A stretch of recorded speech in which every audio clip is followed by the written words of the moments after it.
weird. Well, welcome back to DJ's Chronicles. I am super excited to be presenting the final part of At the Mountains of Madness by Mr. H.P. Lovecraft. This is, the wrap up of everything, and it turns out okay, I'd say. But, you'll have to see what I mean. It's kind of a weird ending, too. It still leaves you a bit unnerved, but that's the purpose. Alright, getting started. Danforth and I have recollections of emerging into the great sculptured hemisphere, and of threading our back trail through the cyclopean rooms and corridors of the dead city. Yet these are purely dream fragments, involving no memory of volition, details, or physical exertion. It was as if we floated in a nebulous world or dimension without time, causation, or orientation. The gray, half daylight of the vast circular space sobered us somewhat, but we did not go near those cast sledges or look again at poor Gedney and the dog.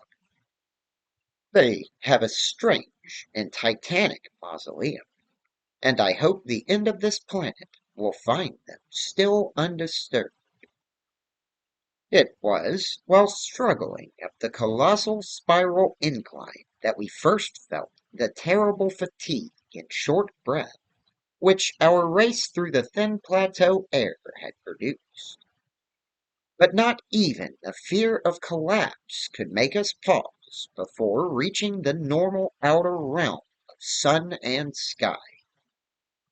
There was something vaguely appropriate about our departure from those buried epics. For as we wound our panting way up those 60-foot cylinder of primal masonry, we glimpsed beside us a continuous procession of heroic sculptures in the dead race's early and undecayed technique. A farewell from the old ones, written 50 million years ago.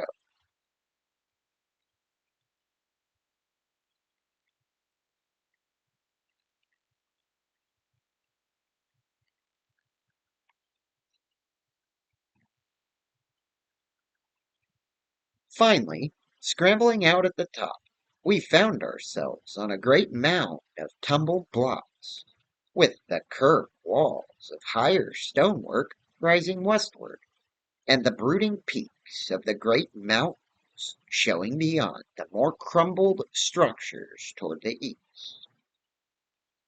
The low Antarctic sun of midnight peered redly from the southern horizon through rifts in the jagged ruins, and the terrible age and deadness of the nightmare city seemed all the starker by contrast with such relatively known and accustomed things as the features of the polar landscape. The sky above was a churning and opalescent mass of tenuous ice vapors,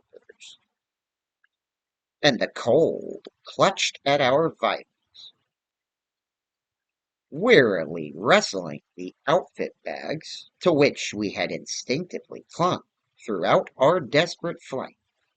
We rebuttoned our heavy garments for the stumbling climb down the mound and the walk through the eon-old stone maze to the foothills, where our airplane waited. Of what had set us fleeing from the darkness of Earth's secret and archaic gulfs, we said nothing at all. In less than a quarter of an hour, we had found the steep grade to the foothills, the probable ancient terrace by which we had descended, and could see the dark bulk of our great plane amidst the sparse ruins of the rising slope ahead. Halfway uphill toward our goal, we paused for a momentary breathing spell and turned to look again at the fantastic Paleogen tangle of incredible stone shapes below us, once more outlined mystically against an unknown west. As we did so, we saw that the sky beyond had lost its morning haziness, the restless ice vapors having moved up to the zenith, where their mocking outlines seemed on the point of settling into some bizarre pattern, which they feared to make quite definite or conclusive.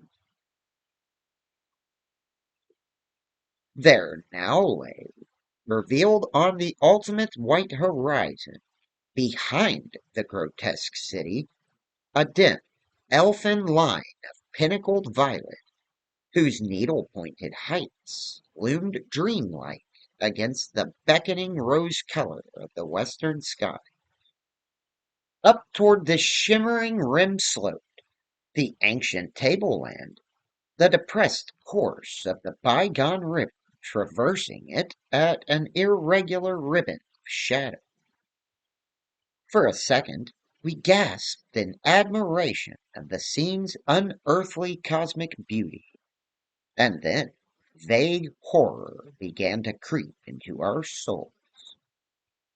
For this far violet line could be nothing else than the terrible mountains of the Forbidden Land, highest of Earth's peaks and focus of Earth's evil, harborers of nameless horrors of arcane secrets, shunned and prayed to by those who feared to carve their meaning, untrodden by any living thing of earth, but visited by the sinister lightnings, and sending strange beams across the plains in the polar night. Beyond doubt, the unknown archetype of that dreaded Kada in the cold waste beyond abhorrent Lang, whereof unholy primal legends hint evasive. We were the first human beings ever to see them, and I hope to God we may be the last. If the sculptured maps and pictures in the pre-human city had told truly, these cryptic violet mountains could not be much less than 300 miles away. Yet none the less sharply did their dim elfin essence just above the remote and snowy rim, like the serrated edge of a monstrous alien planet about to rise into unaccustomed heavens. Their height, then, must have been tremendous beyond all known comparison, carrying them up into tenuous atmospheric strata, peopled by such gaseous wraiths as rash flyers have barely lived to whisper of after.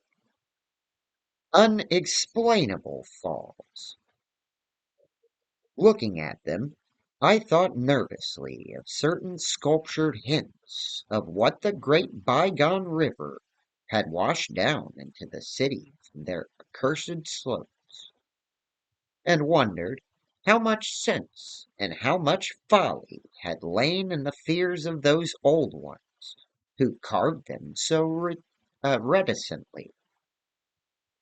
I recalled how their northerly end must come near the coast at Queen Mary Land, where even that moment Sir Douglas Mawson's expedition was doubtless working less than 1,000 miles away, and hoped that no evil fate would give Sir Douglas and his men a glimpse of what might lie beyond the protecting coastal range. Such thoughts formed a measure of my overwrought condition at the time, and Danforth seemed to be even worse. Yet, long before we had passed the great star-shaped ruin, we reached our plain. Our fears had become transferred, the lesser, but vast enough range, whose recrossing lay ahead of us. From these foothills, the black ruin-crusted slopes reared up starkly and hideously against the east, again reminding us of those strange Asian paintings of Nicholas Roerich. And when we thought of the damnable honeycombings inside them, and of the frightful amorphous entities that might have pushed their foetidly squirming way even to the topmost hollow pinnacle, we could not face without panic the prospect of again sailing by those suggestive skyward cave mountains, where the wind made sounds like an evil musical piping over a wide range. To make matters worse, we saw distinct traces of local mist around several of the summits, as poor Lake must have done when he made the early mistake about volcanism, and thought shiveringly of that kindred mist from which we had just escaped, of that, and of the blasphemous, horror-fostering abyss whence all the vapors came. All was well with the plane, and we clumsily hauled on our heavy flying furs. Danforth got the engine started without trouble, and we made a very smooth takeoff over the nightmare city. Below us, the primal cyclopean masonry spread out as it had done when first we saw it, so short, yet infinitely long a time ago, and we began rising and turning to test the wind for our crossing through the pass. At a very high level there must have been great disturbance, since the ice dust clouds of the zenith were doing all sorts of fantastic things. But at 24,000 feet, the height we needed for the pass, we found navigation quite practicable.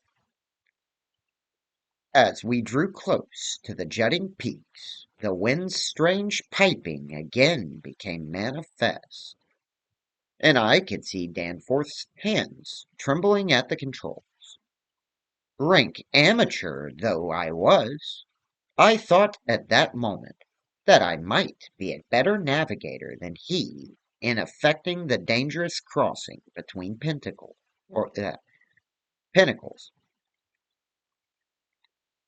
And when I made motions to change seats and take over his duties, he did not protest.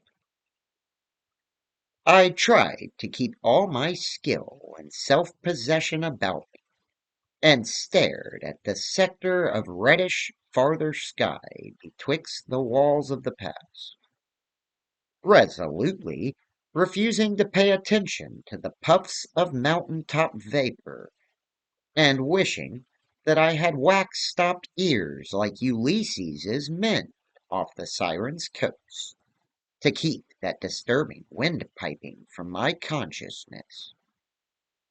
But Danforth, released from his piloting and keyed up to a dangerous nervous pitch, could not keep quiet. I felt him turning and wriggling about as he looked back at the terrible receding city, ahead at the cave-riddled, cube-barnacled peaks, sidewise at the bleak sea of snowy rampart-strewn foothills, and upward at the seething, grotesquely clouded sky. It was then, just as I was trying to steer safely through the pass, that his mad shrieking brought us so close to the disaster, by shattering my tight hold on myself and causing me to fumble helplessly with the controls for a moment. A second afterward, my resolution triumphed, and we made the crossing safely.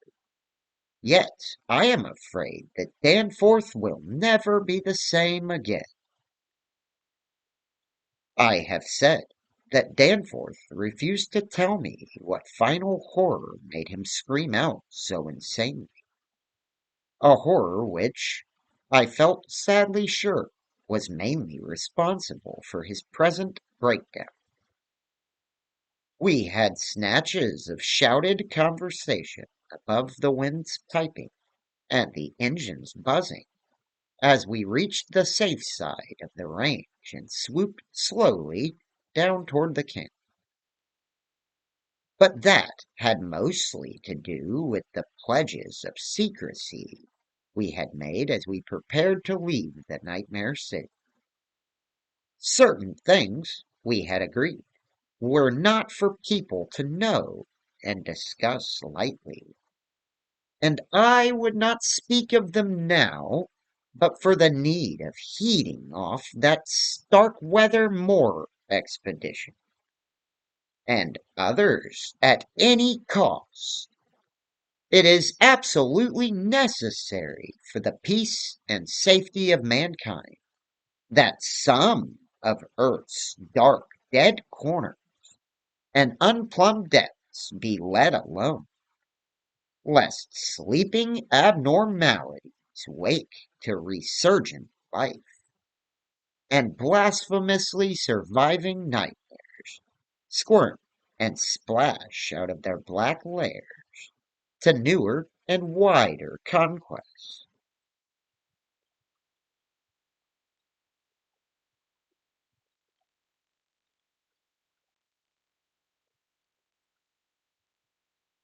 All that Danforth has ever hinted is that the final horror was a mirage.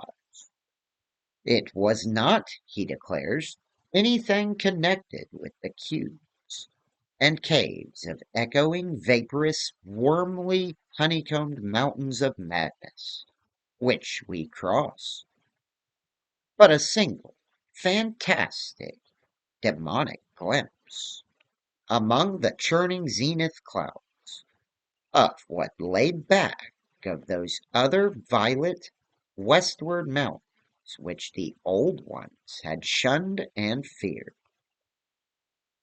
It is very probable that the thing was a sheer delusion born of previous stresses we had passed through, and of the actual, though unrecognized mirage of dead, transmontane city experienced near Lake's camp the day before. But it was so real to Danforth that he suffers from it still. He has on rare occasions whispered disjointed and irresponsible things about the Black Pit, the carven rim, the proto-shoggoths, the windowless solids with 5 dimensions, the nameless cylinder, the elder pharaohs, Yog-Sothoth, the primal white jelly, the color out of space, the wing, the eyes in darkness, the moon ladder, the original, the eternal, the undying, and other bizarre conceptions. But when he is fully himself, he repudiates all this and attributes it to his curious and macabre reading of earlier years. Danforth, indeed, is known to be among the few who have ever dared go completely through that worm-riddled copy of the Necronomicon kept under lock and key in the college library.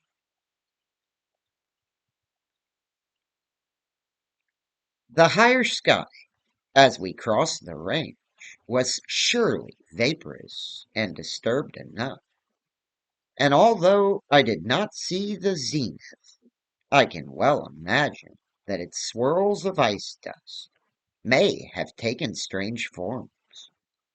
Imagination, knowing how vividly distant scenes can sometimes be reflected, diffracted, and magnified by such layers of restless cloud, might easily have supplied the rest. And of course, Danforth did not hint any of those specific horrors till after his memory had had a chance to draw on his bygone reading. He could never have seen so much in one instantaneous glance. At the time, his shrieks were confined to the repetition of a single mad word of all too obvious a source. Tekeli-li, Tekeli-li, Tekeli-li, Tekeli.